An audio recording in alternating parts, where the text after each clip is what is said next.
हम अभी दूसरे स्वर्गदूत के संदेश को देखने जा रहे हैं। और अगर आपके पास बाइबल है तो मैं आपको सुझाव दूंगा कि आप अपने हाथों को प्रकाशित वाक्य अध्याय 14 में रखें। यह वही अंश है जिसे हम विशेष रूप से 8वीं आयत में देखेंगे, जो कि दूसरे स्वर्गदूत का संदेश है। और अगर मैं 3 स्वर्गदूतों के संदेशों को इस तरह से संक्षेप में कहूं तो मैं ये कहूंगा, पहले स्वर्गदूत के संदेश में परमेश्वर प्रकट होते हैं, वह हमारे सृष्टिकर्ता और हमारे उद्धारकर्ता हैं।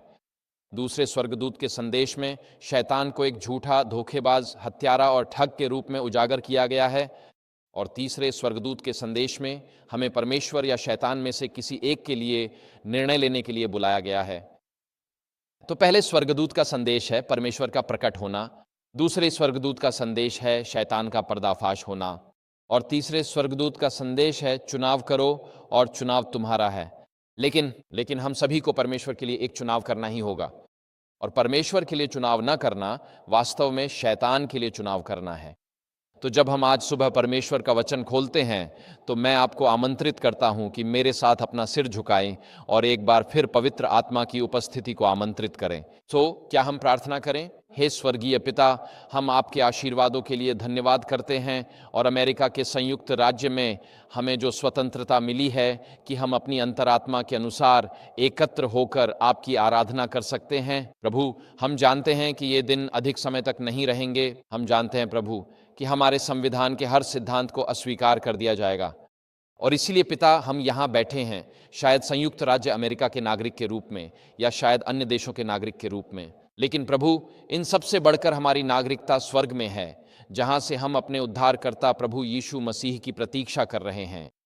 और इसलिए आज प्रभु हम स्वर्गीय राज्य के नागरिकों के रूप में एकत्र हुए हैं। आज ये अनुग्रह का राज्य है और कल ये महिमा का राज्य होगा। और मैं प्रार्थना करता हूं प्रभु कि जब हम आज एकत्र होते हैं तो आप हमारे हृदय और मन से बात करें। आप हमें आत्म प्रेरणा देंगे, आप आपके साथ चलने में हमें आगे बढ़ाएंगे। आप हमारे चारों ओर उस समय के लिए प्रकाश फैलाएंगे जिसमें हम जी रहे हैं। आप हमारे जीवन में शैतान के झूठ, प्रलोभनों और धोखाधड़ी को डांटेंगे, और आप हमें यीशु के और भी निकट लाएंगे जो हमारे प्रभु और उद्धार करता है। वह एकमात्र है जो वे युद्ध लड़ सकता है जिन्हें हम देख नहीं सकते।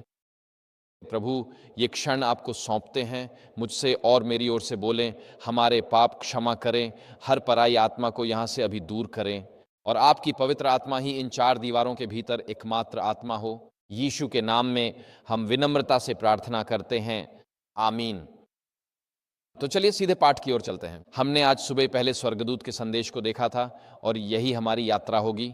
हम देखेंगे कि दूसरा स्वर्गदूत का संदेश वास्तव में क्या कहता है। हम ऐसा करने जा रहे हैं।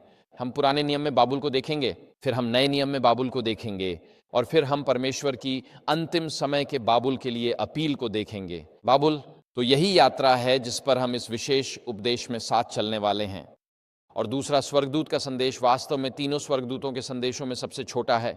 इसे याद रखना बहुत आसान है। वो देखिए स्क्रीन पर है, इसमें लिखा है, फिर एक और स्वर्गदूत दूसरा उसके पीछे आया, गिर गया महान बाबुल, उसने सभी राष्ट्रों को अपनी व्यभिचार की क्रोध की मदिरा पिलाई है। और इस प्रकार यह पद अपनी प्रारंभिक पूर्ति में 1844 की गर्मियों के बाद पूरी हुई, जब स्थापित संप्रदायों ने मिलराइट्स द्वारा मसीह के आगमन की घोषणा को अस्वीकार कर दिया, और उन लोगों में से कई जिन्होंने मसीह के आगमन को स्वीकार किया था, उन्हें उनकी स्थापित मुख्य धारा की चर्चों से बाहर निकाल दिया गया, और वे उस संदेश के चारों ओर एकत्रित हो गए जिसे हम आज एडवेंट संदेश कहते हैं। सिस्टर व्हाइट उन दिनों के बारे में लिखती हैं। वह यह कहती हैं, चर्चों ने पहले स्वर्गदूत के संदेश के प्रकाश को स्वीकार नहीं किया, और जैसे ही उन्होंने ऊपर स्वर्ग से आए प्रकाश को अस्वीकार किया, वे परमेश्वर की कृपा से गिर गए। लेकिन परमेश्वर के प्रिय जो उत्पीड़ित थे, उन्होंने संदेश का उत्तर दिया, बाबुल गिर गया है, और वे गिरी हुई चर्चों को छोड़कर बाहर आ गए। और इस प्रकार एडवेंट आंदोलन की शुरुआत में इस दूसरे स्वर्गदूत के संदेश की प्रारंभिक पूर्ति हुई। और जैसा कि हमने आज सुबह देखा, प्रकाशित वाक्य 12 इस तथ्य का एक सिंहावलोकन है कि मसीह और शैतान के बीच एक संघर्ष है। स्वर्ग में मसीह और शैतान के बीच युद्ध है, और पृथ्वी पर भी मसीह और शैतान के बीच युद्ध है, और वह युद्ध मेरे घर में और आपके घर में भी पहुंचता है। मसीह और शैतान के बीच एक युद्ध चल रहा है, और शैतान उन लोगों से क्रोधित है जो परमेश्वर की आज्ञाओं का पालन करते हैं और यीशु की गवाही रखते हैं। और फिर प्रकाशित वाक्य 13 में, जैसा कि हमने आज सुबह देखा, शैतान संसार पर विशेष रूप से समय के अंत में अपनी नकली त्रेकता के साथ हमला करता है। शैतान स्वयं परमेश्वर पिता की नकल करता है। पोपाई अर्थात समुद्री पशु प्रकाशित वाक्य 13 में यीशु मसीह की नकल करता है, और स्थल पशु भविष्यवाणी में अमेरिका प्रकाशित वाक्य 13 में पवित्र आत्मा की नकल करता है। और इस प्रकार शैतान इस नकली त्रेकता के माध्यम से युगों युगों तक परमेश्वर के लोगों पर हमला करता है। और इसके जवाब में परमेश्वर 3 स्वर्गदूतों के माध्यम से 3 संदेश भेजता है, और ये संदेश केवल परमेश्वर के विश्वासियों के लिए ही नहीं हैं जो युगों युगों से हैं। ये संदेश संसार के सभी निवासियों के लिए है, हर राष्ट्र, जाति, भाषा और लोगों के लिए। जैसा कि हमने आज देखा, समुद्री पशु को हर राष्ट्र, जाति, भाषा और लोगों पर अधिकार दिया गया था। तो शैतान ने अपनी पकड़ पूरी दुनिया पर जमा रखी है। लेकिन पहले स्वर्गदूत का संदेश भी हर राष्ट्र, जाति, भाषा और लोगों तक जाता है। यानी परमेश्वर की दृष्टि में कोई भी राष्ट्र पीछे नहीं छूटा है। जहां भी शैतान पहुंचा है, जहां भी बुराई पहुंची है, वहीं अनुग्रह और सुसमाचार का संदेश भी अवश्य पहुंचेगा। और अब हम दूसरे स्वर्गदूत के संदेश पर आते हैं, और जो हम यहाँ पढ़ रहे हैं उसे समझने के लिए आइए हम पुराने नियम में लौटते हैं, क्योंकि बाबुल का उल्लेख सबसे पहले पुराने नियम में होता है। और हम कहानी को बांट के ठीक बाद उत्पत्ति अध्याय 10 पद 8 से 10 में उठाएंगे। और यह बाइबल में बाबुल या बाबेल का पहला उल्लेख है। तो उत्पत्ति 10 पद 8 से 10 में लिखा है, कूश ने निम्रोद को जन्म दिया। वह पृथ्वी पर पहला व्यक्ति था जो एक शक्तिशाली योद्धा बना। वह प्रभु के सामने एक महान शिकारी था। अब यहाँ सामने बिफोर शब्द का अर्थ प्रभु के विरुद्ध भी निकाला जा सकता है।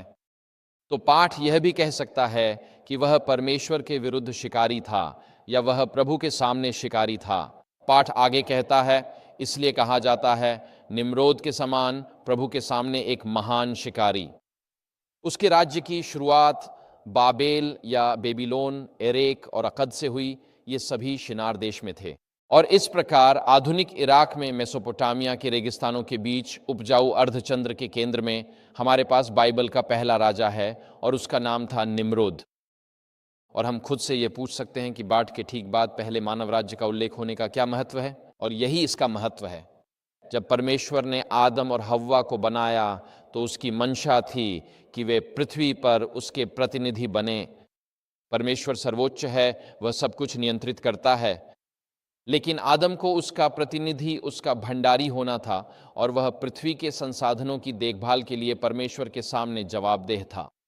लेकिन जब पृथ्वी पर पहली बार राजशाही स्थापित हुई तो राजशाही शब्द ही समस्या को उजागर करता है, क्योंकि राजशाही शब्द 2 शब्दों से मिलकर बना है।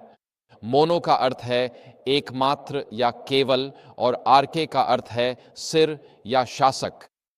तो मोनोआर्के, जिससे हमें मोनार्क शब्द मिलता है, का अर्थ है कि यदि आप किसी देश के राजा हैं तो इसका मतलब है कि आप उस देश के एकमात्र शासक हैं। इसका यह भी अर्थ है कि अब आप परमेश्वर को जवाबदेह नहीं हैं, बल्कि हम अपने निर्णय स्वयं लेते हैं। कि जब आप एक सम्राट होते हैं, या आजकल किसी गणराज्य में होते हैं, या इंग्लैंड, यूनाइटेड किंगडम जैसे किसी देश में राजा होते हैं, तो राजा की अवधारणा ही यह है कि अब हम परमेश्वर के प्रति जवाबदेह नहीं हैं, बल्कि आप ही राष्ट्र के एकमात्र शासक हैं। आप ही जिम्मेदार हैं, सारी जिम्मेदारी आप पर ही आती है। और एक राजा के रूप में आपको किसी और को जवाब नहीं देना होता। और सदियों के दौरान यह सिद्धांत विकसित हुआ, और अंततः राजाओं के दैवीय अधिकार के रूप में जाना जाने लगा कि परमेश्वर ने ही उस राजा को सत्ता में बैठाया है। और इसलिए उस देश के नागरिक के रूप में आपको कभी भी उस राजा से सवाल करने की अनुमति नहीं थी, क्योंकि राजा से सवाल करना परमेश्वर के विरुद्ध जाना माना जाता था। और इसी कारण बाइबल में राजतंत्र की अवधारणा के साथ एक समस्या है। आपके पास एक हैं A.T. जोन्स, जो हमारे सबसे महान धार्मिक स्वतंत्रता नेताओं में से एक हैं।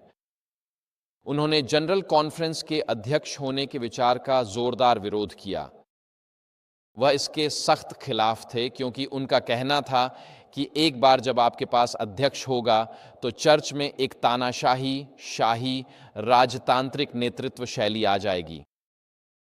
उन्होंने कहा कार्यकारी समिति के अध्यक्ष के रूप में किसी को चुनना पूरी दुनिया के चर्च के अध्यक्ष के रूप में किसी को चुनने से बेहतर है, क्योंकि समिति का अध्यक्ष होने से आपको उतनी पूर्ण सत्ता और अधिकार नहीं मिलते जितने कि किसी चीज़ के अध्यक्ष होने से मिलते हैं।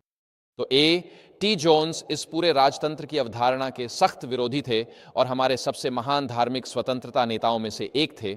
और अगर आप उनकी किताबें देखें, बाइबल के साम्राज्य श्रृंखला, उन्होंने बाइबल के साम्राज्यों पर किताबों की एक श्रृंखला लिखी थी।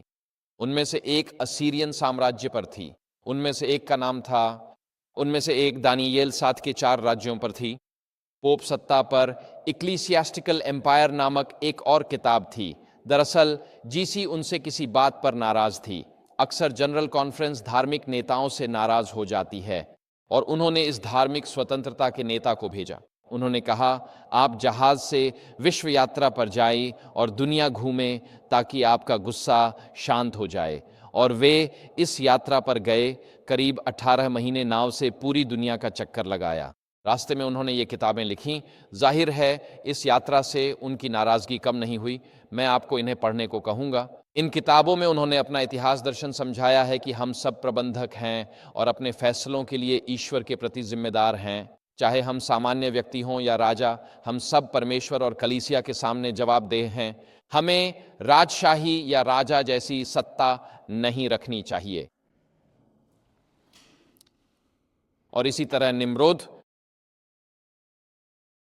बाबिल में पहला राज्य, वहाँ राज्य की अवधारणा ही यह दर्शाती है कि आप मनुष्यों के मामलों में परमेश्वर की संप्रभुता को अस्वीकार कर रहे हैं और उसकी जगह मनुष्यों की संप्रभुता को स्वीकार कर रहे हैं।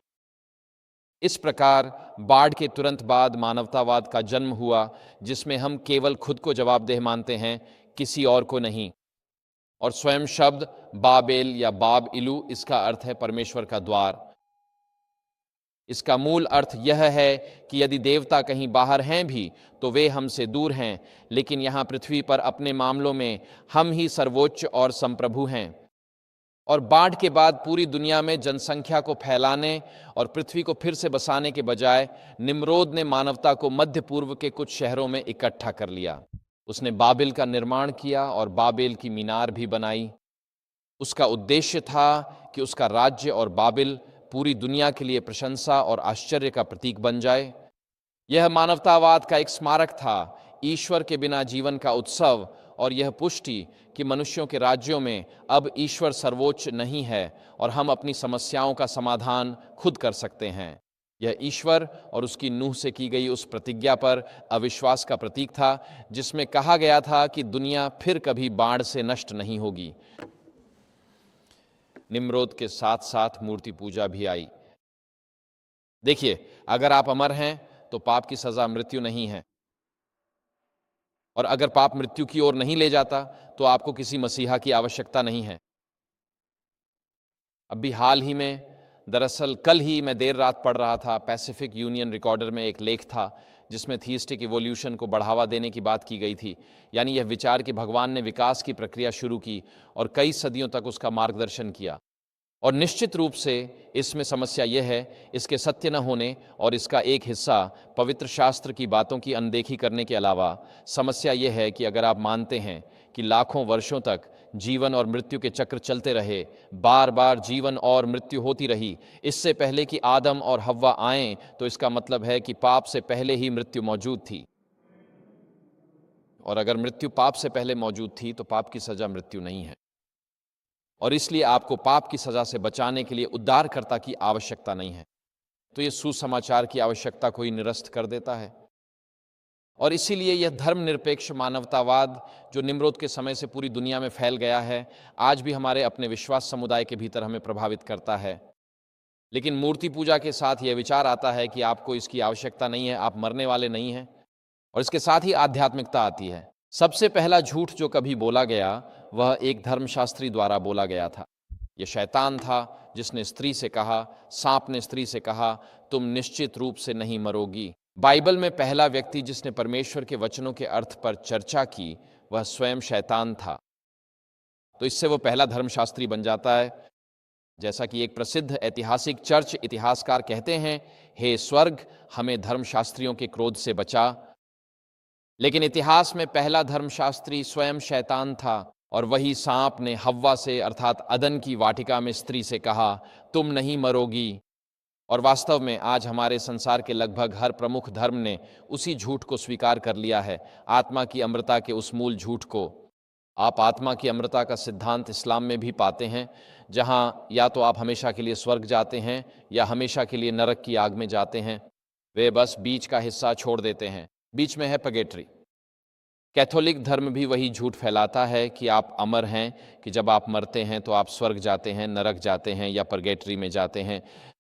और अगर आप मूर्ति पूजा में विश्वास करते हैं तो आप भी आत्मा की अमरता में विश्वास करते हैं। हिंदू धर्म और बौद्ध धर्म भी उसी मूल झूठ आत्मा की अमरता को अपनाते हैं। पुनर्जन्म के सिद्धांत के साथ आप वास्तव में मरते नहीं हैं, आप एक नए जीवन रूप में वापस आते हैं। क्या आपने कभी सोचा है कि किसी हिंदू या बौद्ध के साथ सुसमाचार साझा करें? अगर आप मानते हैं कि आप जीवन और मृत्यु के लाखों चक्रों से गुजरेंगे, बार बार जीवन और मृत्यु, जीवन और मृत्यु, क्या यह अच्छी खबर है या बुरी खबर? यह तो बहुत बुरी खबर है। मेरा मतलब है, कौन जानता है, लाखों चक्रों में आपके लाखों सांस हो सकती हैं। किसी ने मुझसे सांस के बारे में बात करने को कहा था, तो मैंने आपको एक उदाहरण दे दिया। लेकिन जीवन और मृत्यु के इन चक्रों की समस्या यह है कि औसत जीवन क्या है। शारीरिक रूप से आप पहले 16 से 18 साल तक ऊपर की ओर बढ़ते हैं और लगभग 18 साल की उम्र के बाद से आप नीचे की ओर जाने लगते हैं। क्या यह सही नहीं है? मानव शरीर कोई सुंदर चीज नहीं है। मुझे खुशी है कि मैं चिकित्सा या नर्सिंग में नहीं हूं, क्योंकि मानव शरीर मूल रूप से एक गड़बड़ है। और मुझे खुशी है कि आज हम सब अच्छे कपड़ों में हैं, क्योंकि मानव शरीर एक गड़बड़ है। और अगर आप जीवन और मृत्यु के चक्रों से बार बार गुजरते हैं, तो इसका मतलब है कि आपके पास कैंसर, अवसाद, अल्जाइमर, सिजोफ्रेनिया, मनोविकृति, मधुमेह और उच्च रक्तचाप के लाखों चक्र होंगे। ये विचार कि आपको यह सब लाखों करोड़ों बार सहना पड़ेगा कोई अच्छी खबर नहीं है। लेकिन उन लोगों के लिए सुसमाचार की अच्छी खबर जो आत्मा के पुनर्जन्म में विश्वास करते हैं, यह है कि आप जीते हैं और फिर मर जाते हैं। और अगली बात जो आप जानते हैं, जब मसीह फिर से आते हैं तो वह है शाश्वत जीवन, जिसमें मृत्यु का कोई और चक्र नहीं होगा। और इस तरह शैतान द्वारा कही गई मूल झूठी बात कि तुम निश्चित रूप से नहीं मरोगे, आज हमारे संसार के लगभग हर प्रमुख धर्म में अपनी जगह बना चुकी है। और आज के समय में सभी संप्रदायों के कई कई ईसाई भी उस मूल झूठ पर विश्वास करते हैं कि तुम निश्चित रूप से नहीं मरोगे। और इस प्रकार ये सभी आस्थाएं शैतानी आस्थाएं हैं। आइए चीज़ों को उनके सही नाम से पुकारें। अगर आप शैतान के झूठ पर विश्वास करते हैं, उस मूल झूठ पर कि तुम निश्चित रूप से नहीं मरोगे, ये एक ऐसी आस्था है जो नरक की गहराइयों से निकलती है, क्योंकि अगर आप मरने वाले नहीं हैं तो आपको किसी उद्धारकर्ता की आवश्यकता नहीं है। तो आपके पास ये विचार हैं जिन्हें शैतान ने आदम और हव्वा के बगीचे से लेकर निम्रोद और मूर्ति पूजा के उदय तक लगातार बढ़ावा दिया। आधुनिक ज्योतिष आज मूल रूप से मूर्ति पूजा का एक रूप है जो तंत्र मंत्र और गुप्त विद्याओं के सभी रूपों को अपनाता है। ज्योतिष का लेखक शैतान है, जो कभी लूसीफर था, चमकने वाला या प्रकाशित होने वाला। ज्योतिषियों के लिए जो आत्मिक मार्गदर्शक होते हैं, वे गिरे हुए स्वर्गदूत हैं, जिन्हें आमतौर पर दानव कहा जाता है। मूर्ति पूजकों के मुख्य तारा देवता ज्योतिष के देवता हैं, जो वास्तव में एक ही ईश्वर की अभिव्यक्तियां हैं। तो वे मानते हैं कि सूर्य देवता, जो राशि चक्र के शासक हैं, आपके जीवन के हर पहलू को नियंत्रित करते हैं। और आज अमेरिका के समाज में तंत्र मंत्र और गुप्त विद्याएं सर्वव्यापी हो गई हैं। ये हर जगह है, जहां भी हम देखते हैं। ये सिर्फ कोई ऐसी चीज नहीं है जो 6000 साल पहले बाबिलोन में हुई थी। अमेरिका में शायद ही कोई दिन ऐसा हो जब आप पर किसी न किसी तरह तंत्र मंत्र का असर न हो। लोग पूछते हैं, आपका राशि चिन्ह क्या है? लोग पूछते हैं, क्या आपने अपना राशिफल पढ़ा है? ये सब सितारों में लिखा है, क्या आपको पता नहीं? और हॉलीवुड ऐसी फिल्में बनाता है जिनमें सुपर हीरो होते हैं जो नैतिक रूप से अस्पष्ट किरदार होते हैं। लेकिन एक बात जो उनमें सभी में समान है, वह यह है कि वे कभी मरते नहीं हैं। वे बार बार नए अवतारों में वापस आते रहते हैं।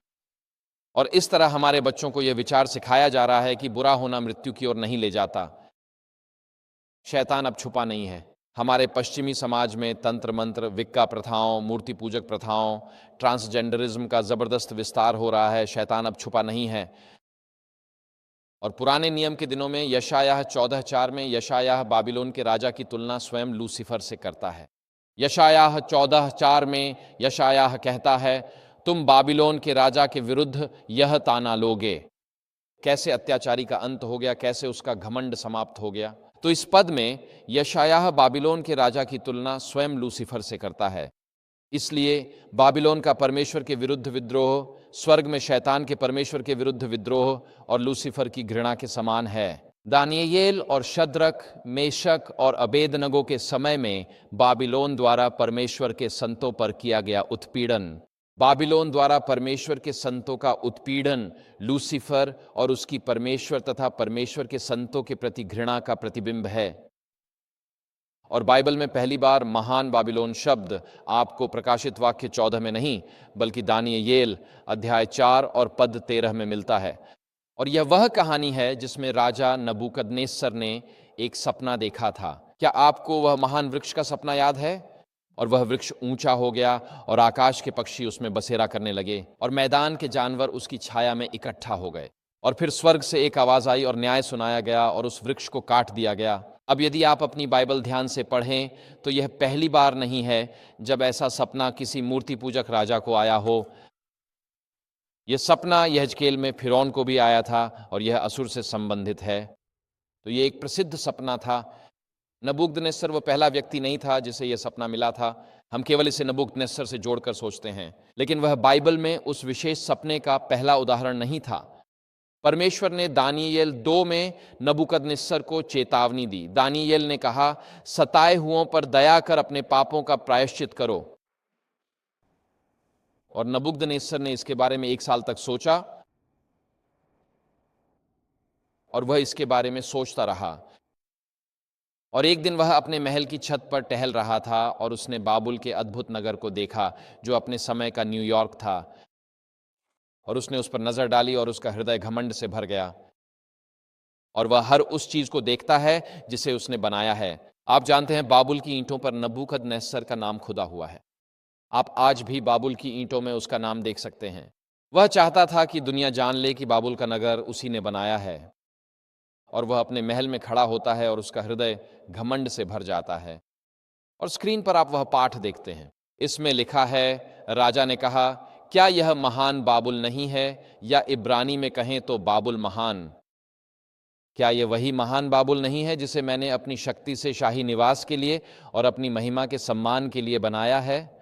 इस प्रकार बाबुल महान वाक्यांश सबसे पहले नबूकदनेस्सर के मुंह से उसके घमंड की अभिव्यक्ति के रूप में सुनाई देता है। यह उसके द्वारा मनुष्य के राज्यों के मामलों में परमेश्वर की प्रभुता को न मानने की अभिव्यक्ति है।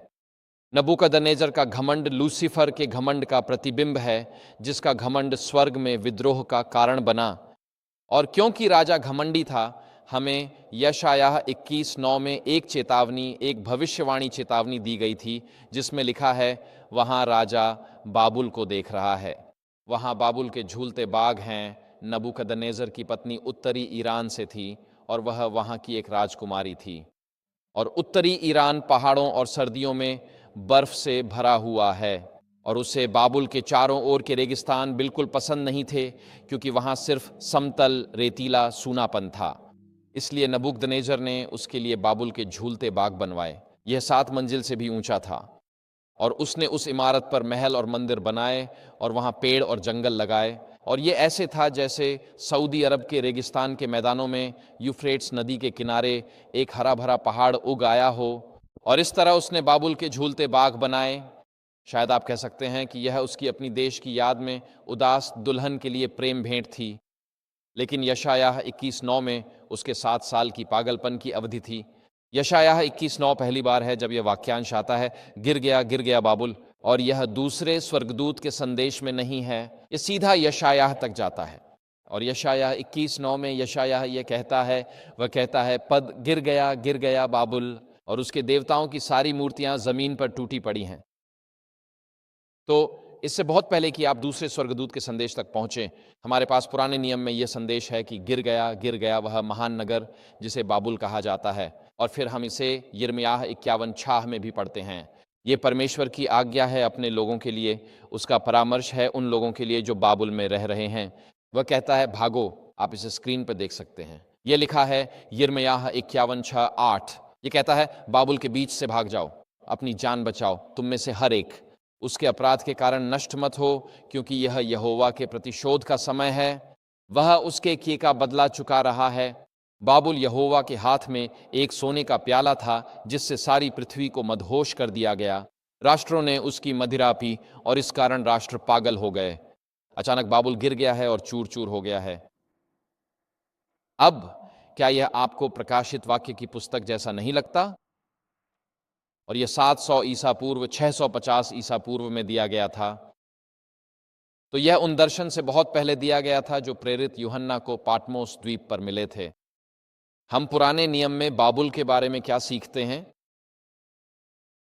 बाबुल एक धार्मिक और राजनीतिक शक्ति थी, यानी चर्च और राज्य का एक संघ। इसने व्यक्तिगत रूप से परमेश्वर का विरोध किया।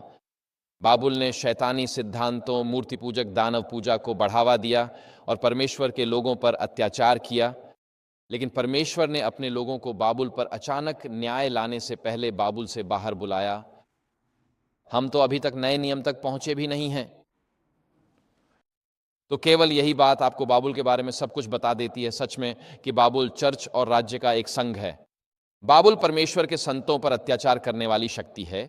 बाबुल पृथ्वी की जातियों को परमेश्वर के प्रति विश्वास योग्य लोगों को मारने के लिए उकसाता है। बाबुल मूर्ति पूजा को बढ़ावा देता है, जो दानवों की पूजा है। आइए सीधे मुद्दे पर आते हैं। ये मूर्तियों की पूजा नहीं है। बेल की पूजा, डैगन की पूजा, मोलेक की पूजा, अश्तोरेत और इश्तार की पूजा, ये सब पूजा थीं। ये जीवित दानवों की पूजा थी। वे मूर्तियां तो बस उन दानवों की अभिव्यक्तियां थीं। बाबुल एक अत्याचारी शक्ति है जो शैतानी सिद्धांतों को बढ़ावा देती है, परमेश्वर के लोगों पर हमला करती है और परमेश्वर के लोगों के लहू से मतवाली है। लेकिन परमेश्वर ने बाबुल पर न्याय लाने का वादा किया है। परमेश्वर कहते हैं, इससे पहले कि मैं इस नास्तिक शक्ति पर न्याय लाऊं, वह कहते हैं मेरे लोगों, उसमें से बाहर निकल आओ। अब तक हम नए नियम तक नहीं पहुंचे हैं, अब हम वहीं जाने वाले हैं। लेकिन यही वह है जो पुराना नियम प्राचीन बाबुल के बारे में प्रकट करता है। तो आइए अब नए नियम के बाबुल की ओर बढ़ते हैं, ठीक है? और इसके लिए पृष्ठभूमि तैयार करने के लिए हमें 3 विशेष पशु मिलते हैं। मैं यहां एक क्षण के लिए इनके बारे में बात करना चाहता हूं। प्रकाशित वाक्य 12, प्रकाशित वाक्य 17 और प्रकाशित वाक्य 13 में जो पहला पशु हमें मिलता है वह प्रकाशित वाक्य 12:3 में है। हमने आज सुबह इस विशेष पशु के बारे में चर्चा की थी जिसमें यह कहा गया है, फिर स्वर्ग में एक और चिन्ह प्रकट हुआ, एक बड़ा लाल अजगर जिसके 7 सिर और 10 सींग थे और उसके सिरों पर 10 मुकुट थे। तो इस पशु के 7 सिर, 10 सींग और 10 मुकुट हैं। और प्रकाशित वाक्य 12:9 हमें इस पशु की पहचान बताता है। ये पशु कौन है? ये शैतान है। ये शैतान है, वही महान अजगर, संतों का अभियोग करता, परमेश्वर के लोगों का सताने वाला। प्रकाशित वाक्य 12 में जो यह अजगर प्रकट होता है वह स्वयं शैतान है। और प्रकाशित वाक्य अध्याय 12 में इस अजगर ने उस बालक को सताया, स्त्री को सताया और बालक को सताया। और यह सताव 1 समय, 2 समय और आधे समय तक चला। ये पोप सत्ता के वर्षों की बात है। तो प्रकाशित वाक्य 12 में जो पहला पशु हमें मिलता है वह शैतान है, जो पहले साम्राज्यवादी रोम और फिर पोप रोम के माध्यम से कार्य करता है। ये पहला पशु है जो हमारे पास है। दूसरे पशु की ओर मैं आपका ध्यान आकर्षित करना चाहता हूं। जब हम यहाँ बाबुल पर ध्यान केंद्रित कर रहे हैं, वह प्रकाशित वाक्य 13:1-8 में पाया जाता है। और वहाँ एक छवि है उस स्त्री की जो गर्भवती है और 7 सिर वाले पशु की जो उसके पीछे आ रहा है। लेकिन दूसरा पशु जो हमें मिलता है वह प्रकाशित वाक्य 13:1-8 में पाया जाता है।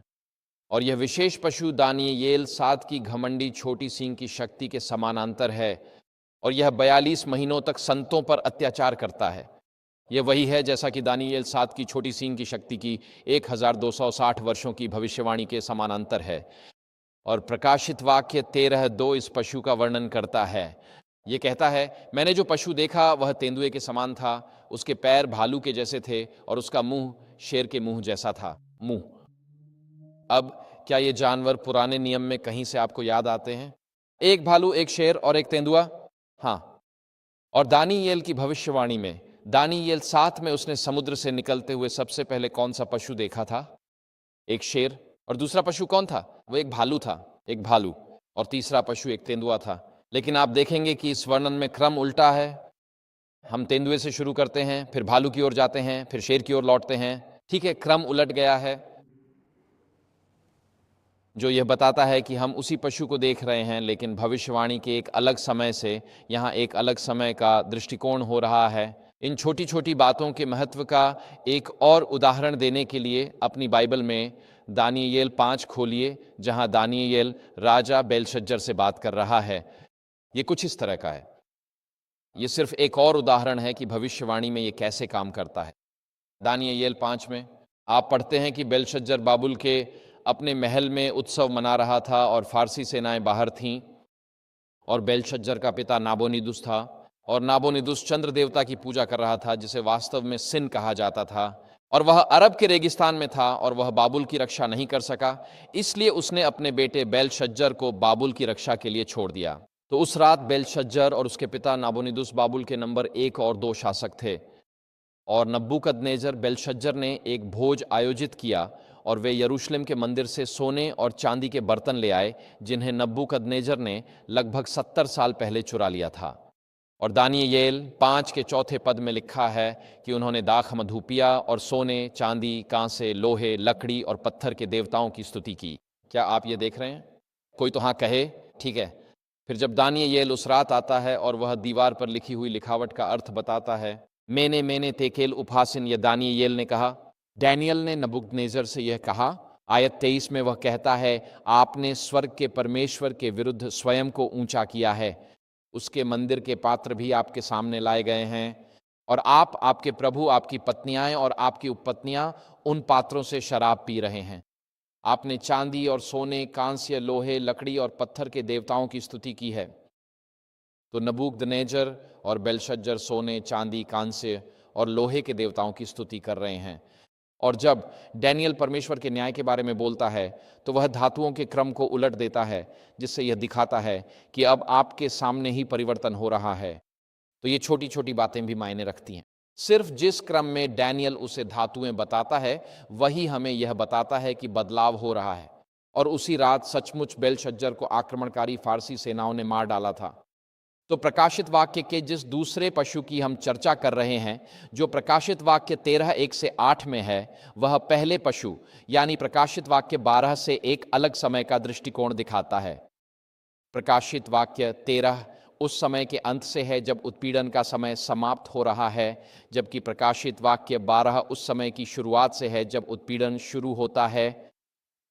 और फिर आप तीसरे पशु पर आते हैं, 17:1-11, और वहाँ आपके पास दानियेल 7 के 4 पशु हैं, बाबुल, मादई, फारस, यूनान और रोम।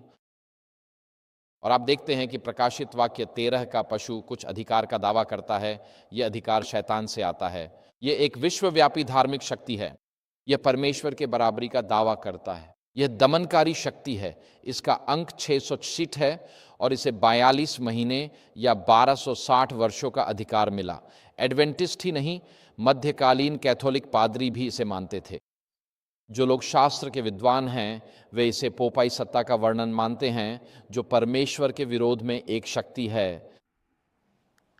लेकिन तीसरा पशु जिसे हम यहाँ देखना चाहते हैं, वह प्रकाशित वाक्य 17 में पाया जाता है, और उसका पाठ स्क्रीन पर है। यदि आप चाहें तो अपनी बाइबल में मेरे साथ पढ़ सकते हैं। प्रकाशित वाक्य 17:1-11, और यह है जो लिखा है। यह लिखा है, फिर उन 7 स्वर्गदूतों में से एक, जिनके पास 7 कटोरे थे, मेरे पास आया और मुझसे कहा, आओ, मैं तुम्हें उस महान वेश्या का न्याय दिखाऊंगा, जो बहुत से जलों पर बैठी है, जिसके साथ पृथ्वी के राजाओं ने व्यभिचार किया है, और जिसके व्यभिचार की मदिरा से पृथ्वी के निवासी मतवाले हो गए हैं। तो वह मुझे आत्मा में जंगल में ले गया, और मैंने देखा कि एक स्त्री एक लाल रंग के पशु पर बैठी है, जो निंदा के नामों से भरा हुआ था, और उसके 7 सिर और 10 सींग थे। वह स्त्री बैंगनी और लाल वस्त्र पहने थी, और सोने, रत्नों और मोतियों से सजी हुई थी, और उसके हाथ में एक सोने का प्याला था, जो घृणित वस्तुओं और उसके व्यभिचार की अशुद्धियों से भरा हुआ था। और उसके माथे पर एक नाम लिखा था, एक रहस्य, बाबुल, वेश्याओं की महान माता और पृथ्वी की घृणित वस्तुओं की जननी। और मैंने देखा कि वह स्त्री संतों के लहू और यीशु के गवाहों के लहू से मतवाली थी। अब सामान्यतः हम पुराने नियम के लोगों को संत कहते हैं और आमतौर पर नए नियम के उन लोगों को जो मसीह के लिए मरते हैं शहीद कहते हैं। क्या यह सही नहीं है? नए नियम में अदालत में गवाही देने वाले के लिए जो शब्द इस्तेमाल होता है वह है मार्टुस। हमारा शहीद शब्द भी उसी से आया है। और पहली सदी में अगर आप एक मसीही थे तो आपको रोमन गवर्नर के सामने बुलाया जाता था। वहाँ सीजर की एक मूर्ति रखी होती थी और आपको आदेश दिया जाता था कि आप सीजर की मूर्ति पर कुछ धूप चढ़ाएं और कहें काइजर कुरियोस, जिसका अर्थ है सीजर प्रभु है। और मसीही लोग इनकार कर देते थे क्योंकि वे कहते थे नहीं, मैं ये नहीं मानता कि काइजर कुरियोस यानी सीजर प्रभु है। मैं मानता हूँ यीशु कुरियोस, जिसका अर्थ है यीशु प्रभु है। और जब आप इस तरह अपनी गवाही देते थे तो आप एक गवाह होते थे। इसका मतलब था कि आप अदालत में गवाही दे रहे हैं और आपके उत्तर के आधार पर आपको मृत्यु दंड भी मिल सकता था। और इसलिए यह जो सताने वाली शक्ति है वह केवल पुराने नियम के संतों, इब्रानियों 11 के विश्वास के नायकों को ही नहीं मारती, बल्कि यह एक ऐसी सताने वाली शक्ति है जो नए नियम के समय में भी परमेश्वर के संतों को मारती है। और यह अक्सर न्यायिक प्रक्रिया के माध्यम से ऐसा करती है। अगर आप इस नए साल में पढ़ने के लिए एक बेहतरीन किताब चाहते हैं तो मैं माई escape from the outer the फे किताब की सिफारिश करता हूँ। ये एक सच्ची कहानी है और आउट ऑफ द फे स्पेनिश शब्द है। इसका अर्थ है आस्था का कार्य जैसा कुछ। और इसलिए स्पेनिश इंक्विजिशन में उन्होंने सारा रक्तपात बहुत अच्छे लगने वाले शब्दों के पीछे छुपा दिया। तो जब वे आपको जलाने से पहले गला घोंटते थे तो उसके लिए उन्होंने एक सुंदर शब्दावली का इस्तेमाल किया, हमने शरीर को शिथिल कर दिया। और इसीलिए my escape from the outer the फे एक सच्ची कहानी है। ये एक कानूनी गवाही है एक ऐसे व्यक्ति की जो उत्तरी स्पेन में पैदा हुआ था और एक युवती से प्रेम करता था, लेकिन उस पर प्रोटेस्टेंट होने का आरोप लगा दिया गया और वह थी भी। और एक चमत्कार से वे वहाँ से भाग निकले। वे जिंदा जलाए जाने से बच निकले और भाग गए। और स्पेनिश इंक्विजिशन ने उनका पीछा करते हुए उन्हें पेरिस तक खदेड़ा, जहां उसे फ्रांस के राजा और उसकी पत्नी के लिए लेस बनाने का काम मिल गया। और फ्रांस के राजा की पत्नी रानी कैथरीन डी मेडिसी थी, जो शायद मानव इतिहास में सिंहासन पर बैठने वाली सबसे खूंखार महिलाओं में से एक थी। और वह प्रोटेस्टेंट से बेहद नफरत करती थी। और वही थी जिसने 1570 के दशक के अंत या 1560 के आसपास, जिसे हम अब सेंट बार्थोलोम्यू डे हत्याकांड कहते हैं, का आयोजन किया था। और उस सुबह उसने कहा, मैं प्रोटेस्टेंट्स और कैथोलिक्स के बीच शांति स्थापित करना चाहती हूँ। और उसने देश भर के सभी प्रोटेस्टेंट नेताओं को पेरिस आने के लिए आमंत्रित किया। और वे एक कैथोलिक राजकुमार और दक्षिण पश्चिम फ्रांस की एक प्रोटेस्टेंट राजकुमारी के बीच शादी करने जा रहे थे। और यह एक राजनीतिक विवाह होने वाला था जो प्रोटेस्टेंट्स और कैथोलिक्स के बीच शांति लाएगा। लेकिन यह सब एक दिखावा था। और उसने सभी को पेरिस बुलाया। और जब सभी प्रोटेस्टेंट नेता, जिन्हें अब ह्यूगनॉट्स कहा जाता है, पेरिस में थे, एक सुबह लगभग 4 बजे एक संकेत पर भीड़ ने उन प्रोटेस्टेंट्स पर उनके घरों में हमला कर दिया। और उस दिन 70,000 से अधिक लोगों का बेरहमी से कत्ल कर दिया गया। और रानी के लिए लेस बनाने वाली महिला एक प्रोटेस्टेंट थी और वह जानती थी, और किसी कारणवश जो केवल उसे ही पता था, उसने अपनी खुद की लेस बनाने वाली की हत्या पर जोर नहीं दिया। शायद उसे वह लेस पसंद थी जो वह उसके लिए बनाता था। खैर, वह लेस बनाने वाला अपनी दुल्हन के साथ इंग्लैंड भाग गया। और कई साल बाद जब उसकी मृत्यु हुई तो उसने यह कहानी लिखी और इसे उसकी अंतिम वसीयत और गवाही के रूप में पढ़ा गया। और आप आज भी इसे खरीद सकते हैं। इसका नाम है my escape from the on to the फे और यह अमेजन पर लगभग $10 में उपलब्ध है। लेकिन यह आपको एक अच्छी समझ देता है। जब ग्रंथ कहता है कि वह संतों के खून और यीशु के गवाहों के खून से मदहोश है, यह बिल्कुल सही है। हम इस विशेष पशु के बारे में पढ़ना जारी रखते हैं। यह सताने वाली शक्ति है। तो प्रकाशित वाक्य 17 की यह व्यभिचारिणी स्त्री, वह किसका प्रतिनिधित्व करती है? एक झूठा धार्मिक तंत्र। देखिए, ये तीनों पशु जिनका हमने अभी उल्लेख किया है, ये एक जैसी ही इतिहास को कवर करते हैं, लेकिन अलग अलग दृष्टिकोण से। पहला पशु प्रकाशित वाक्य 12 में ड्रैगन, परमेश्वर के संतों पर शैतानी अत्याचार को दर्शाता है, जो साम्राज्यवादी रोम से लेकर पोप के रोम तक और परमेश्वर की आज्ञाओं को मानने वाले विश्वास योग्य अवशेष तक चलता है। तो प्रकाशित वाक्य 12 एक भविष्य की ओर देखने वाली भविष्यवाणी है। प्रकाशित वाक्य 13 1 से 8 और अधिक विस्तार जोड़ता है, और यह पोप सत्ता और उसके द्वारा अंधकार युग के समय पोप की सर्वोच्चता के समय और प्रकाशित वाक्य 17 में किए गए कार्यों के बारे में बात कर रहा है। यहाँ यह अंश और भी अधिक विवरण जोड़ता है, लेकिन यह सताने वाली शक्ति के दृष्टिकोण से है, जैसा कि बाइबल इसे अंत का समय कहती है।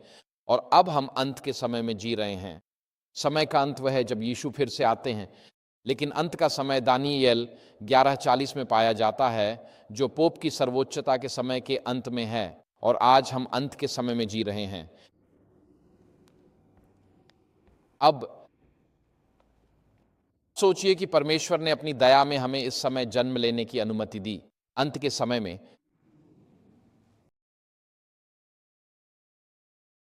जब पाप का अंधकार अपनी चरम सीमा पर होगा, जब पाप की उदासी हमारे संसार में पहले कभी न देखी गई तरह इकट्ठा होगी, जब आधी रात के समय रात के सबसे अंधेरे घंटे में दूल्हे के आने की घोषणा की जाती है, तब परमेश्वर हमें उस समय अपनी ज्योति बनने के लिए बुला रहा है। नहीं, वे अटलांटिक में हैं। क्या वह अटलांटा था? Atlanta Olympic? यहाँ एक गायिका थी जिनका नाम व्हिटनी ह्यूस्टन था।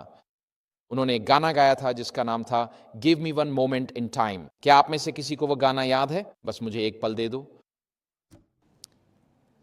तो इस समय में जब परमेश्वर को अपने लोगों की ज़रूरत है कि वे पृथ्वी के सबसे अंधेरे समय में उसके लिए चमकें, अपनी रहस्यमयी व्यवस्था में उसने अब्राहम, इसहाक और याकूब को यहाँ नहीं रखा। उसने एस्थेर, मरियम या मरियम मगदलिनी को यहाँ नहीं रखा। ये हम हैं जो पृथ्वी के सबसे अंधेरे समय में उसके प्रतिनिधि हैं। और यदि परमेश्वर ने हमें इतिहास के इस क्षण में रखा है, तो वह देखता है कि हम अपने बारे में जितना सोच सकते हैं उससे कहीं अधिक कर सकते हैं। पृथ्वी के सबसे अंधेरे समय में एक पुरुष या महिला जो पूरी तरह से परमेश्वर को समर्पित है, उसके माध्यम से परमेश्वर क्या कर सकता है, इसकी कोई सीमा नहीं है। उसने बहादुर यूसुफ, बहादुर दानियेल या बहादुर एस्थेर को नहीं चुना, उसने आज यहाँ हमें चुना है। हम सिर्फ इस समय में पैदा नहीं हुए, सिर्फ इस समय में जन्म नहीं लिया, और परमेश्वर की व्यवस्था से हम इस समय के लिए पैदा हुए हैं ताकि पृथ्वी के सबसे अंधेरे समय में परमेश्वर के विजेता बन सकें। तो इन जानवरों में से प्रत्येक एक अलग इतिहास को दर्शाता है, लेकिन एक बहुत ही अलग दृष्टिकोण से। और जानवर संख्या 3 की स्त्री के बारे में अधिक विस्तार से बताया गया है। यह स्त्री चर्च का प्रतीक है, लेकिन वह एक वेश्या या व्यभिचारिणी भी है। और जिस जानवर पर वह सवार है, वह लगातार बदलती हुई सांसारिक शक्तियों का प्रतिनिधित्व करता है। अब आज हम उन सभी सांसारिक शक्तियों का विश्लेषण नहीं करेंगे जिन पर वह सवार है, लेकिन इतना कहना पर्याप्त है कि यहाँ विशेष रूप से समय के अंत तक हमें एक वैश्विक धर्म त्यागी धार्मिक शक्ति मिलती है जो दुनिया की राष्ट्रों के साथ मिलकर काम करती है। यह अध्याय जिस बारे में बात कर रहा है उसका एक व्यापक सारांश यही है। तो आइए हम आगे बढ़ते हैं। हम इस अध्याय 17 की 15वीं आयत में आगे पढ़ते हैं कि वह बहुत से जलों पर बैठी है, जिसका अर्थ है कि वह एक सार्वभौमिक चर्च है। सार्वभौमिक शब्द का पुराना रूप कैथोलिक है। आज 2 कैथोलिक चर्च हैं, रोमन कैथोलिक चर्च और सेवेंथ डे एडवेंटिस्ट आंदोलन। दोनों ही विश्वव्यापी संगठन हैं। आप दक्षिणी बैप्टिस्टों को दुनिया के कई हिस्सों में नहीं पाएंगे, लेकिन 2 विश्वव्यापी धार्मिक आंदोलन हैं, सेवेंथ डे एडवेंटिस्ट और रोमन कैथोलिक चर्च। ये दोनों ही इस अर्थ में कैथोलिक हैं कि इनकी उपस्थिति लगभग पृथ्वी के हर देश में है। लेकिन ये एक पतित स्त्री है, ये एक पतित चर्च है, ये एक कैथोलिक चर्च है, और ये दुनिया के राष्ट्रों के साथ औपचारिक रूप से जुड़ी हुई है। अब हम आज सुबह संयुक्त राष्ट्र के साथ अपने औपचारिक संबंधों के बारे में बात कर सकते थे। यह बिल्कुल वैसा ही लगता है जैसा हम यहाँ बात कर रहे हैं, लेकिन हम ऐसा नहीं करेंगे। हम यहाँ बस विषय पर बने रहेंगे। आइए देखें कि संदेश वास्तव में क्या कहता है। संदेश कहता है, ये स्क्रीन पर है, बाबिलोन महान गिर गई, गिर गई। उसने सभी राष्ट्रों को अपने व्यभिचार के क्रोध की मदिरा पिलाई। पहले स्वर्गदूत के संदेश में वे उस सुसमाचार को लेकर आते हैं जिसे शाश्वत सुसमाचार कहा जाता है, जिसका अर्थ है कि सुसमाचार कभी समाप्त नहीं होता। ये हमेशा शुभ समाचार है, ये हमेशा चलता रहेगा और ये हमेशा प्रभावी रहेगा। लेकिन जब दूसरे स्वर्गदूत का संदेश हमारा ध्यान बाबिलोन की ओर आकर्षित करता है, जो कि एक पतित चर्च और संसार के राष्ट्रों का यह अंतिम समय का उत्पीड़क गठबंधन है, तो हमें सबसे पहले यही बताया जाता है कि बाबिलोन स्थायी नहीं है, क्योंकि बाबिलोन गिर चुका है। सुसमाचार भले ही शाश्वत हो, लेकिन बाबिलोन और उसके द्वारा संतों पर किया गया उत्पीड़न स्थायी नहीं है। एक सीमा है जिसके बाद परमेश्वर कहेंगे अब और नहीं, कि बाबिलोन महान गिर गई। सुसमाचार शाश्वत है, लेकिन बाबिलोन स्थायी नहीं है। इसका अर्थ है कि उसकी झूठी शिक्षाएं स्थायी नहीं रहेंगी और उसका उत्पीड़न भी स्थायी नहीं रहेगा। और गिर गई बाबिलोन शब्दों की पुनरावृत्ति यह दर्शाती है कि यह बात परमेश्वर द्वारा निश्चित कर दी गई है। अंत समय की बाबिलोन कुछ भी कर ले, वह परमेश्वर के न्याय को अपने ऊपर आने से नहीं रोक सकती। और इसलिए अंत समय में चर्च और राज्य, पोपाई और आज की दुनिया के राष्ट्रों के बीच उत्पीड़न का यह गठबंधन चाहे जितना बड़ा दिखे, चाहे आज दुनिया पर इसका दबदबा हो, लेकिन परमेश्वर ने कहा है कि यह व्यवस्था परमेश्वर के न्याय के अधीन है। यह गिर चुकी है और सुसमाचार शाश्वत है, लेकिन जो कुछ वे करते हैं वह समय और स्थान में सीमित है। मैं आभारी हूं कि परमेश्वर ने एक सीमा निर्धारित की है जिसके आगे बुराई नहीं जा सकती। एक सीमा है जिसके आगे बुराई नहीं जा सकती, और इसलिए शास्त्र कहता है उसने सभी राष्ट्रों को अपने व्यभिचार के क्रोध की मदिरा पिलाई है। यह उसी के समानांतर है जो हमने पहले पढ़ा था यिर्मयाह 51:7 में।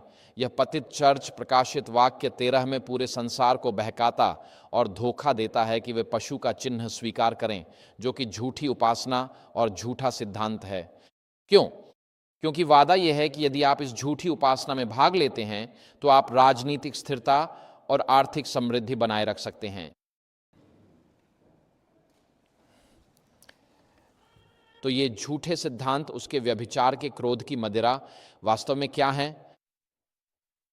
तो दूसरा थिस्सलुनीकियों 2:1-12 में जब शास्त्र कहता है कि उसने सभी राष्ट्रों को अपने व्यभिचार के क्रोध की मदिरा पिलाई, दूसरा थिस्सलुनीकियों 2:1-12 के अनुसार, जिसे हम आज नहीं पढ़ेंगे, मसीह के पुनः आगमन से पहले एक महान धर्म त्याग होना है। और वह महान धर्म त्याग उस बात के इर्द गिर्द केंद्रित होगा जिसे वह शास्त्र पाप का मनुष्य कहता है, जो रोम का पतित चर्च है। और समय कम है। और कुछ लोग कहते हैं, कुछ लोग प्रचारक खड़े होकर कहते हैं कि यह भूमध्य सागरीय धर्म त्याग था। नहीं भाइयों और बहनों, समय कम है। हमें सीधे मुद्दे पर आ जाना चाहिए। हम रोमन कैथोलिक चर्च की बात कर रहे हैं, जो भविष्यवाणी के अनुसार मसीह विरोधी है। आज हमारे संसार में यह शैतानी सिद्धांतों का मुख्य स्रोत है। और वे झूठी शिक्षाएं कौन कौन सी हैं? तो ये झूठी शिक्षाएं प्रेरितों के समय से ही मसीह की कलीसिया में प्रवेश करने लगी थीं। और मैं यहाँ उन झूठी शिक्षाओं में से कुछ को सूचीबद्ध करने जा रहा हूँ। लेकिन आप देखेंगे कि झूठी मिस्सा मसीह की एक बार के लिए दी गई बलि की जगह ले लेती है। ये विचार है कि मसीह को बार बार दिन प्रतिदिन बलि चढ़ाया जाता है, और अब यह एक बार के लिए सभी के लिए पर्याप्त बलि नहीं रह जाती, जो मानव पाप के लिए पर्याप्त थी। अन्य झूठे सिद्धांतों में यह भी शामिल है कि एक सांसारिक अपवित्र पतित याजकाई व्यवस्था स्वर्गीय और पवित्र महायाजक मसीह की जगह ले लेती है महायाजक की सेवा में। हमारे पास यह विचार है कि मृत मरियम जीवित उद्धारकर्ता की जगह ले लेंगी, जो मानवता और परमेश्वर के बीच एकमात्र मध्यस्थ हैं। कैथोलिक मत के अनुसार वह मध्यस्थ हैं। यह विचार है कि आप अपने पापों को परमेश्वर के बजाय मनुष्यों के सामने स्वीकार कर सकते हैं। यह विचार है कि आप पश्चातापी हृदय रखने के बजाय प्रायश्चित कर सकते हैं। और यह वुलगेट में मत्ती के सुसमाचार में अनुवाद की समस्या थी। लेकिन परमेश्वर चाहता है कि हमारे हृदय में पाप के लिए दुख हो। वह चाहता है कि हम पश्चातापी हों। वह नहीं चाहता कि हम प्रायश्चित करें, जैसे कहीं तीर्थ यात्रा करना या बहुत सारी हेल मैरी प्रार्थनाएं करना या स्थानीय चर्च निर्माण कोष में पैसे देना। यही वह नहीं है जो परमेश्वर चाहता है। वह ऐसे हृदय चाहता है जो दुख से भरे हों, क्योंकि हमने अपने स्वर्गीय पिता के साथ अपने संबंध को तोड़ दिया है। यही है पश्चातापी होने का अर्थ। आपके पास इंडल्जेंस की बिक्री का सिद्धांत है।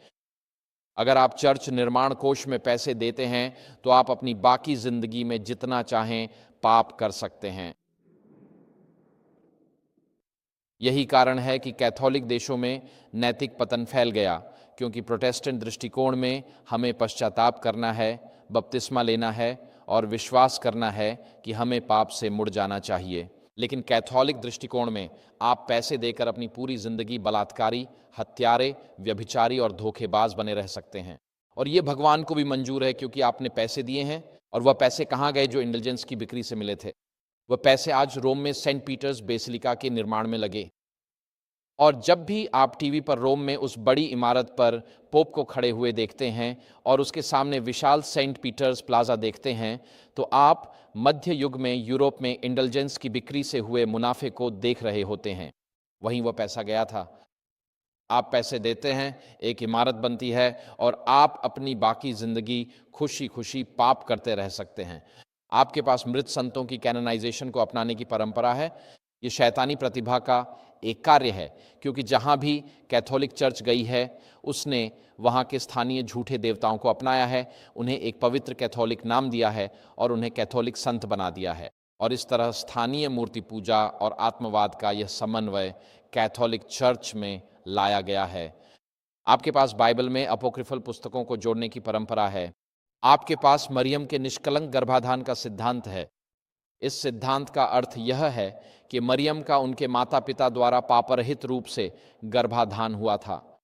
यह नहीं कि मसीह का गर्भाधान बिना पाप के हुआ था। निष्कलंक गर्भाधान के सिद्धांत के अनुसार मरियम को अवनत नहीं होना था और इसलिए उनके माता पिता द्वारा उनका गर्भाधान पापरहित तरीके से होना चाहिए था। तो मरियम की रक्षा के लिए हम एक पीढ़ी पीछे जा रहे हैं। मैरी विज्ञान मैरियोलॉजी में मरियम को ईश्वर की माता थियोटोकोस के रूप में ऊंचा स्थान दिया गया है, जैसा कि पूर्वी चर्च उन्हें कहता है। आपके पास मरियम का शारीरिक रूप से स्वर्ग में उठाया जाना है। यह विचार कि मरियम अब ऊपर स्वर्ग में है, जिस पर शास्त्र पूरी तरह से मौन है। आपके पास ओरिजिन की यह शिक्षा है कि शास्त्र को जैसा लिखा गया है वैसे समझा नहीं जा सकता और न ही समझना चाहिए, बल्कि आपको हमेशा शास्त्र का रूपक अर्थ खोजना चाहिए, न कि स्वयं शास्त्र के सीधे अर्थ को। और जब आप कहते हैं कि शास्त्र की व्याख्या जैसी लिखी गई है वैसे नहीं की जा सकती, तो अधिकांश लोग बस हार मान लेते हैं, क्योंकि कौन जानता है कि उसका अंतर्निहित रूपक क्या होना चाहिए। आपको अपनी आंखों के प्रमाण पर विश्वास नहीं करना चाहिए। रोम के बिशपों का यह दावा है कि चर्च शास्त्र से ऊपर है और चर्च शास्त्र के अधीन नहीं है। आपके पास तीर्थयात्राओं को पाप का प्रायश्चित करने के लिए उपयुक्त प्रायश्चित के रूप में मानने का विचार है। आपके पास स्वर्गदूतों और मृत संतों की पूजा का विचार है और पूजा में चित्रों के उपयोग की प्रथा है। आपके पास माला जपने की प्रथा है। आपके पास पूर्ण डुबकी के बजाय पानी छिड़क कर बपतिस्मा देने की प्रथा है। आपके पास ट्रांससब्सटेंशिएशन का सिद्धांत है, जिसका अर्थ है कि जब पादरी उस वेफर और उस शराब को लेता है तो वह उसे मसीह के वास्तविक शरीर और मसीह के रक्त में बदलने का आदेश देता है, जो प्रोटेस्टेंट सुधार के दौरान एक प्रमुख बहस का विषय था। आपके पास यह सिद्धांत है कि हम केवल परमेश्वर की कृपा से नहीं, बल्कि कृपा के साथ साथ कर्मों से भी उद्धार पाते हैं। यह सिद्धांत काउंसिल ऑफ ट्रेंट में काउंटर रिफॉर्मेशन के दौरान तैयार किया गया था। आपके पास सब्त से रविवार तक पवित्रता के स्थानांतरण का सिद्धांत है। आपके पास संन्यासवाद है। आपके पास झूठा तपस्वित्व है। आपके पास पादरी और सामान्य जन के बीच अवैध बाइबल विभाजन है। हमारी आज की चर्चों में पादरी और सामान्य जन के बीच जो विभाजन है उसके बारे में शास्त्र में कुछ भी नहीं लिखा है। हम सभी विश्वासियों के याजकत्व को मानते हैं, सबके पास वरदान हैं और मसीह की देह की उन्नति हेतु उनका इस्तेमाल करें। यहाँ विवाह से बढ़कर ब्रह्मचर्य का महिमा मंडन है।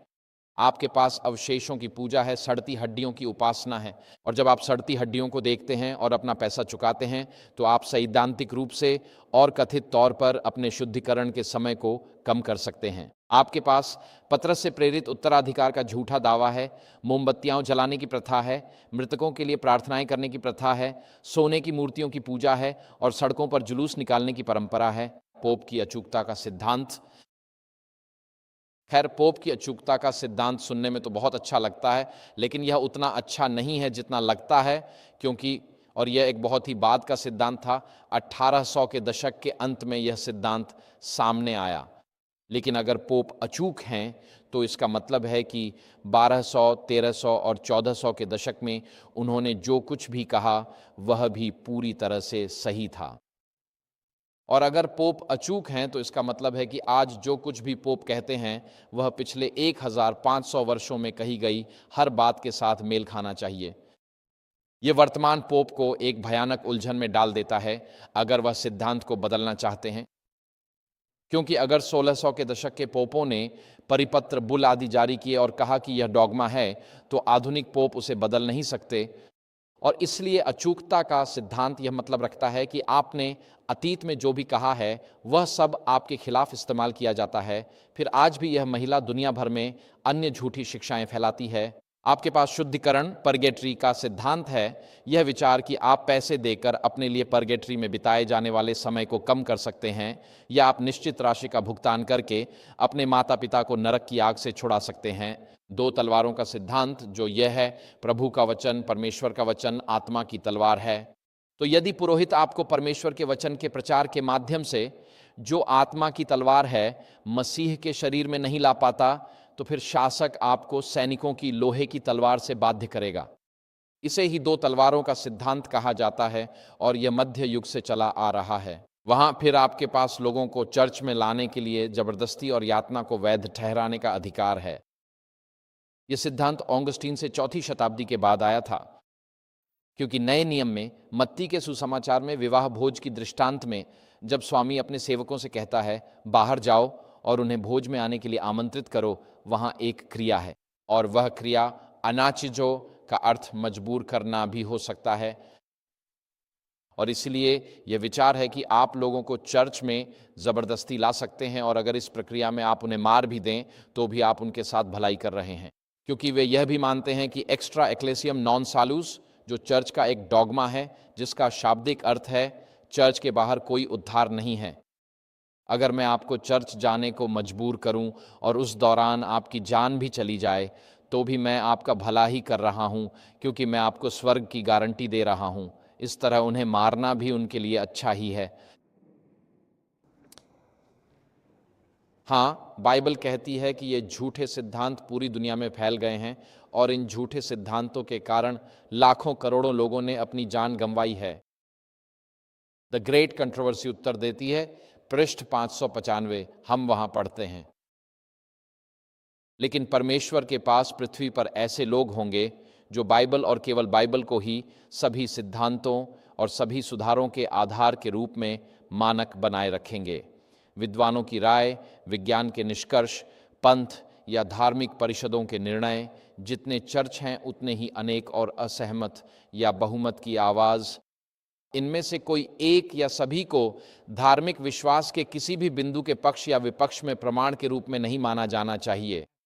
किसी भी सिद्धांत या उपदेश को स्वीकार करने से पहले हमें उसके समर्थन में स्पष्ट रूप से प्रभु ऐसा कहते हैं कि मांग करनी चाहिए।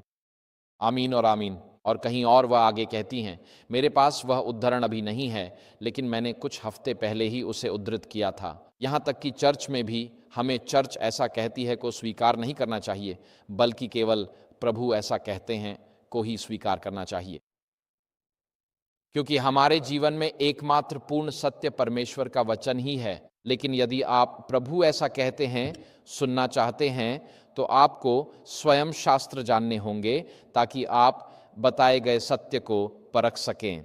हमें परमेश्वर के वचन को सही ढंग से समझना और जानना चाहिए, ताकि अगर कोई हमें कुछ देता है तो हम तुरंत जान सकें कि वह असली है या नकली।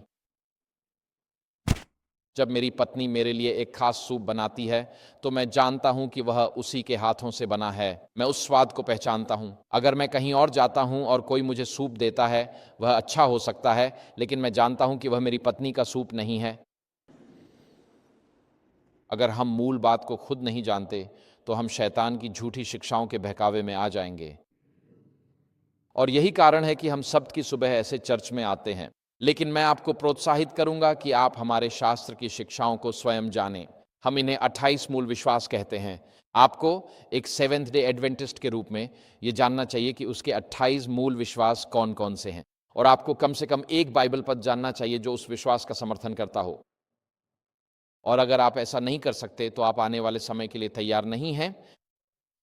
हमें अपने प्रिय विश्वास के लिए एक बुद्धिमत्तापूर्ण उत्तर देने में सक्षम होना चाहिए। और अगर आप ऐसा नहीं कर सकते तो चर्च में बैठकर किसी को प्रचार करते सुनना और आमीन कहना आसान है, लेकिन हमें इसे खुद के लिए जानना चाहिए।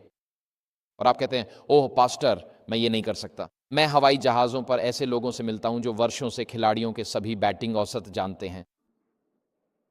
लोग अपने दिमाग को कचरे, बेकार चीज़ों, फालतू बातों और बकवास से भर लेते हैं।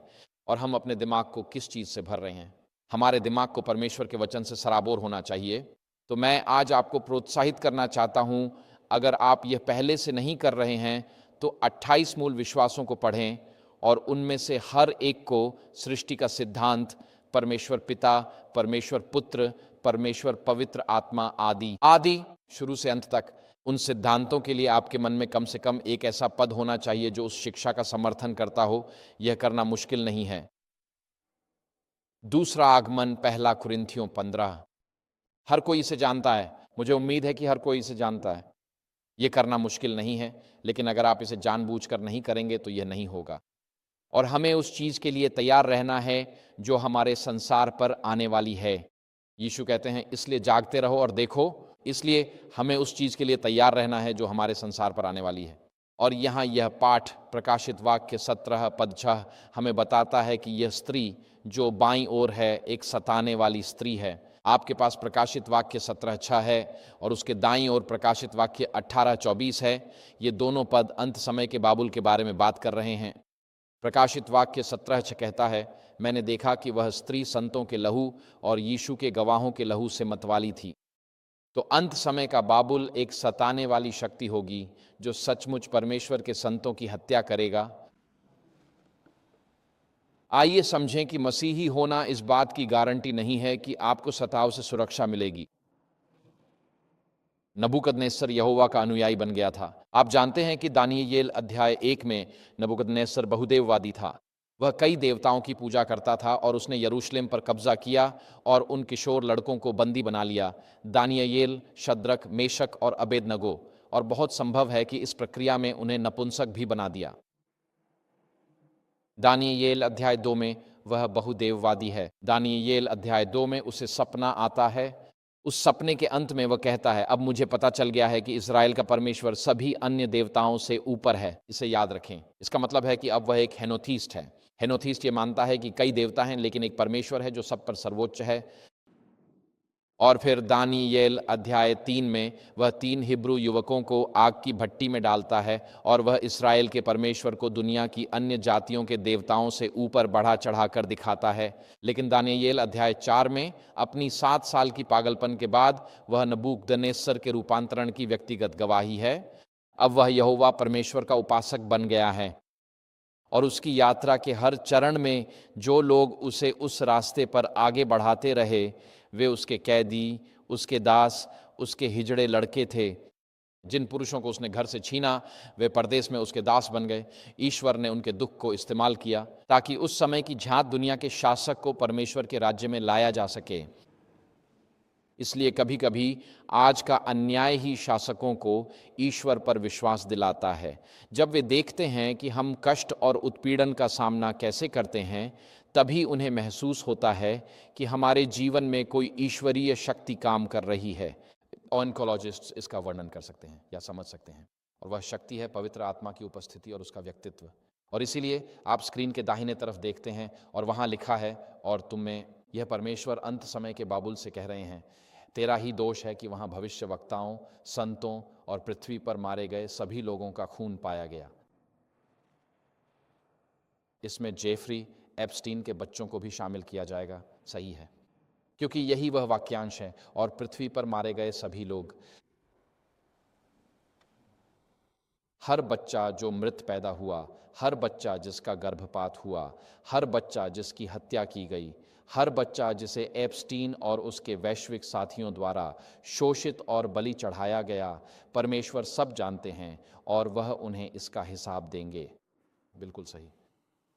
यहाँ यह पद हमें बताता है कि परमेश्वर अपने लोगों को जानता है, परमेश्वर अपने बच्चों पर होने वाले अत्याचार को देखता है, वह उन्हें नाम से जानता है। यशायाह 43:1-4। और परमेश्वर यीशु के लौटने से पहले अंत समय की बाबुल पर अचानक विनाश और शाश्वत न्याय लाएगा। कोई तो कहे आमीन इस पर। आमीन। ये वैश्विक उत्पीड़न और दमन की व्यवस्थाएं एक दिन ढह जाएंगी जब परमेश्वर वे अंतिम विपत्तियां लाएगा। तो परमेश्वर की अपील क्या है उन लोगों के लिए जो अंत समय की बाबुल में हैं? हम अपने उपदेश के समापन की ओर बढ़ रहे हैं। अंत समय की बाबुल में रहने वालों के लिए परमेश्वर की अपील क्या है? तो शैतान की अंत समय की धोखाधड़ी के सामने, जिससे वह पूरी दुनिया को बहकाना चाहता है और परमेश्वर के संतों को भी, यहाँ तक कि 2026 में अटलांटा में भी धोखा देने का प्रयास करता है ताकि हम अपनी मुक्ति खो दें, परमेश्वर इन 3 अंतिम दया के संदेशों के साथ उत्तर देता है। और प्रकाशित वाक्य 18 में जो दूसरे स्वर्गदूत के संदेश को आगे बढ़ाता है, ये बाबुल के बारे में एक संदेश है। पहले स्वर्गदूत का संदेश शाश्वत सुसमाचार है, दूसरे स्वर्गदूत का संदेश है कि शैतान का पर्दाफाश होता है और ये अंत समय की बाबुल से संबंधित है, और तीसरे स्वर्गदूत का संदेश है कि आपको एक चुनाव करना होगा। हम इसे आज दोपहर देखेंगे, लेकिन यही है जो तीसरे स्वर्गदूत का संदेश कहता है। यह कहता है, इसके बाद मैंने एक और स्वर्गदूत को स्वर्ग से उतरते हुए देखा, जिसके पास बड़ी शक्ति थी और उसकी महिमा से सारी पृथ्वी उज्ज्वल हो गई। उसने बड़ी आवाज से पुकारा, गिर गई महान बाबुल। यह राक्षसों का निवास स्थान बन गई है, हर अशुद्ध आत्मा का अड्डा, हर गंदे पक्षी का अड्डा और हर गंदे और घृणित पशु का अड्डा बन गई है। क्योंकि सभी राष्ट्रों ने उसकी व्यभिचार की क्रोध की मदिरा पी है और पृथ्वी के राजाओं ने उसके साथ व्यभिचार किया है और पृथ्वी के व्यापारियों ने उसकी विलासिता की शक्ति से बहुत धन कमाया है।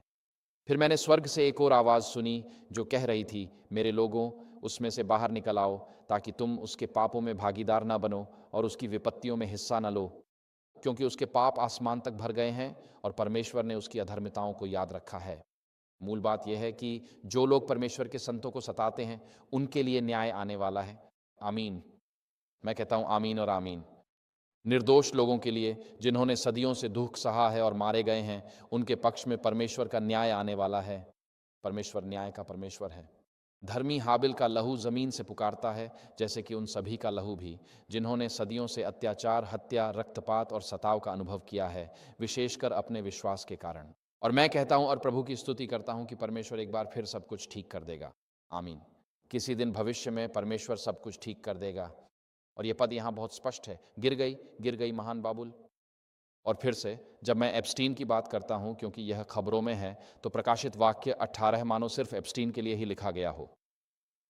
पृथ्वी के राजा, बड़े लोग और व्यापारी उस शराब को पी रहे हैं, वे कुछ पी रहे हैं और वे संतों को सताते हैं और लोगों की हत्या करते हैं, और यह हर पक्षी और अशुद्ध आत्मा का निवास स्थान बन गया है।